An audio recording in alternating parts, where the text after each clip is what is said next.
భారత మాతను బానిస చేసి తెల్ల దొరలు పరిపాలిస్తుంటే గాంధీ నెహ్రూ చేసిన పోరుకు గాంధీవంలా నిలిచిన పార్టీ.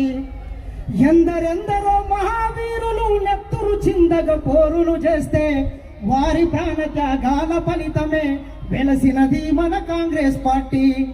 తెల్ల దొరలను తరిమేసిందమ్మో మన కాంగ్రెస్ పార్టీ. ప్రతి పల్లె గుండెలో వెలుగులు నింపింది మన కాంగ్రెస్ పార్టీ. పేదల పాలిట కల్ప వృక్షము, పెరుగు పువ్వలో కమ్మనితనము, ప్రేమను వంచే అమ్మ రూపము, ఇందిరమ్మ ఇంటింటి దీపము.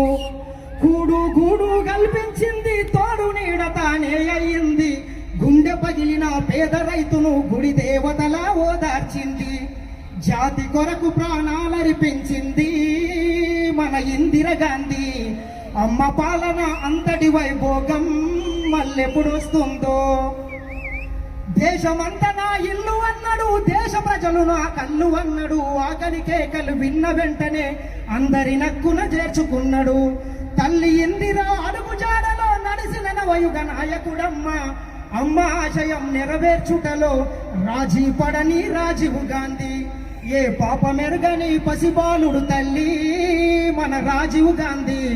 పగవారి చేతిలో ప్రాణాలర్పించే మన రాజీవ్ గాంధీ.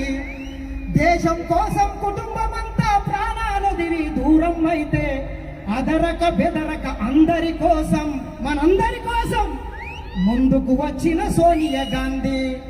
భర్త అత్త ఆశయాలను సాధించుటలో కాంగ్రెసును ముందుకు నడిపిన వీరవనిత మన సోనియా గాంధీ. మన రేవంత్ అన్న తోడుగా ఉన్నాడో. మన రాహుల్ గాంధీని ప్రధాని చేద్దామో.